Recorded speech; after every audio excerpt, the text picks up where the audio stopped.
when you only have one singular planet with one singular atmosphere that is quite a number of light years from the next exoplanet that, you know, might have habitable conditions on it, the issue of whether or not we will have a sustainable atmosphere and climate has to be a unifying, fundamental, #1 priority for the species as a whole right now.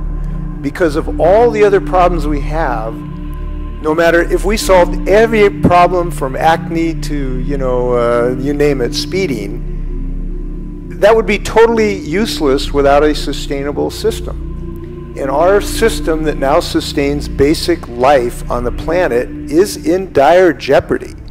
And if you doubt that, come to Seattle, where ash was falling like the apocalypse last week, where our forests are raging, where islands are actually going underwater, where the glaciers are melting at unprecedented levels. Our basic level of sustainable is very much at risk. And it's difficult for people in public life to talk in these apocalyptic terms, but it is the case. And I've been thinking about a new way of talking about climate disruption. I spent a lot of time in my life as governor declaring emergencies when the Wenatchee National Forest is burning down, declaring emergencies when a whole mudslide of mountain collapses during the biggest rainstorms we've had. I'm tired of declaring temporary one-off emergencies. We've got to look at this as a planetary emergency, and there is no other way to think about it that is adequate to the task at hand.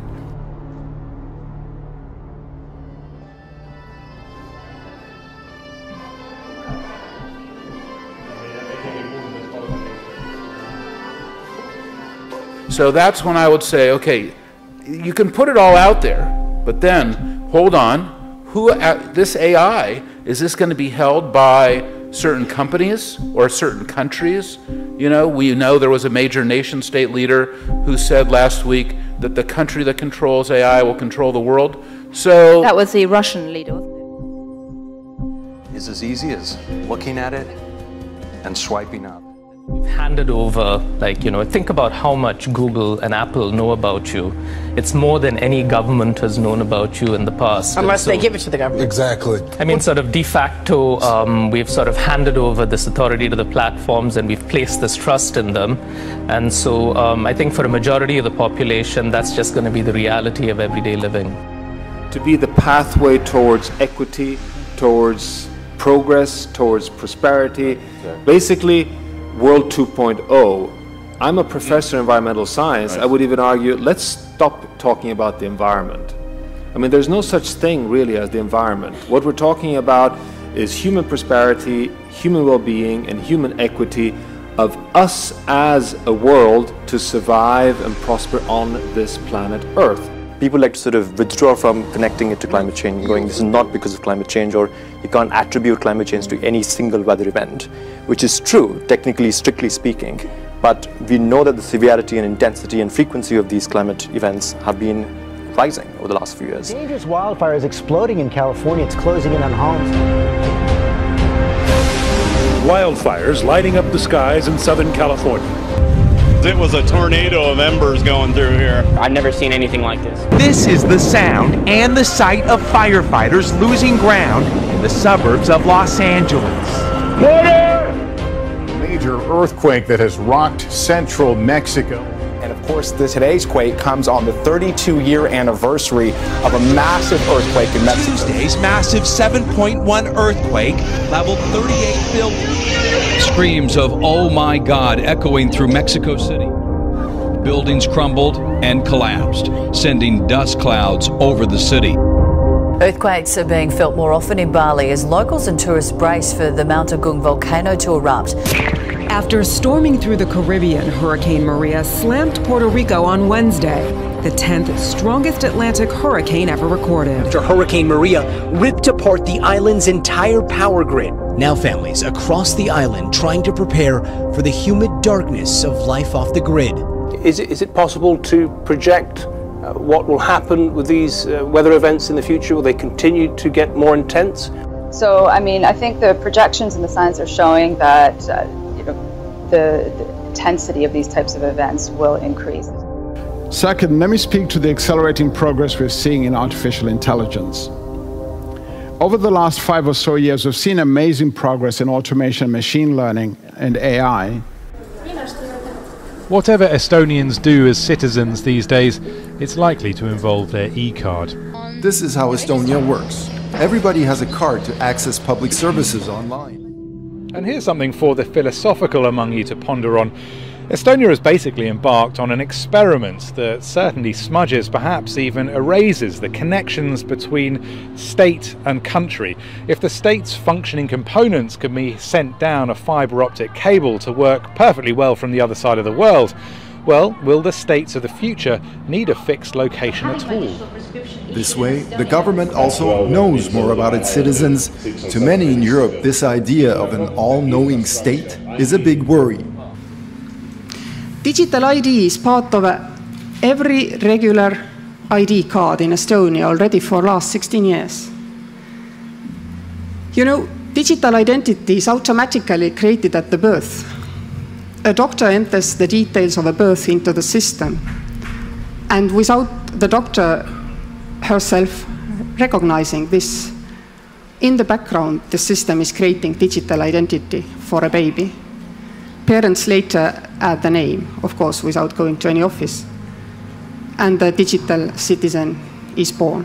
Forget the cash or the plastic. Now your payment option is right at your fingertips, literally. Customers at the Cost Cutter supermarket at London's Brunel University are the first in the world to pay for their groceries with finger vein scanners. But today, this shop became the first supermarket on the planet to use the new technology.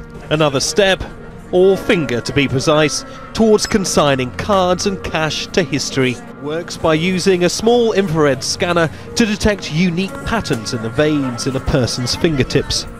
The information is then linked to a customer's bank details.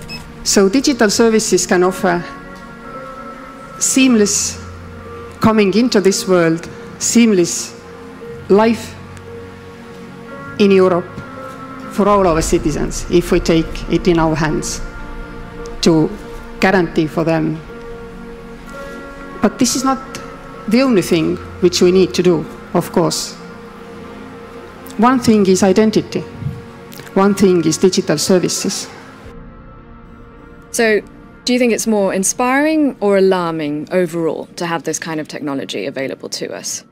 Overall, it's pretty alarming because nobody really realized how it is changing our world, and nobody really realized the side effect it is going to have on our political regime, whether they are authoritarian regime or democracies.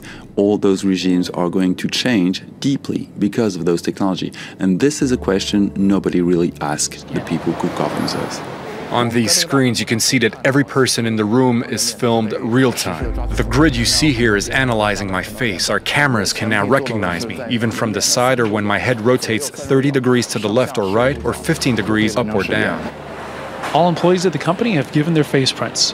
Cameras film and record every move. Meanwhile, the technology continues to advance, and researchers are looking at even more complex and advanced algorithms for this sort of thing. I mean, just a couple of examples over the last month. Cambridge University now say they're looking at a system, they've developed a system which could potentially identify people with scarves over their faces or wearing hats. So, I mean, you're looking at something potentially in the future when this technology really does start to take off, where you could walk past a camera and you're automatically added to a database. You wouldn't necessarily know about it, and therefore, you know, as your human rights may say, well, you can complain and get something done, you just wouldn't even know that it happened.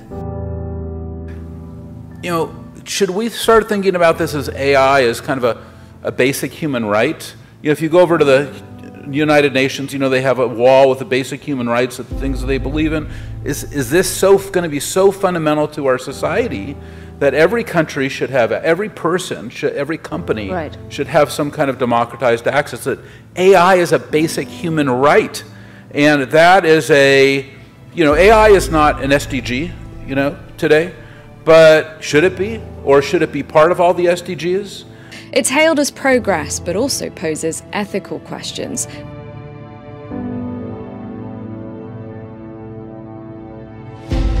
With the rapid development speed of artificial intelligence, and robotization, it is no longer a question of what machines can and cannot do.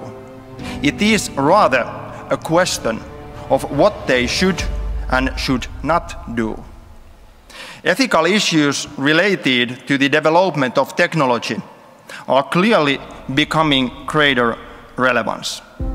They're coming out with a new model in 2018 that I guess is anatomically correct. Okay, but that's even creepier. Talking head, programmable personality. But see, that's even creepier. The closer they creep to being like a very, very sort of realistic human being, the more that actually freaks us out. And let me tell you something, M-Chan, and I know you understand this.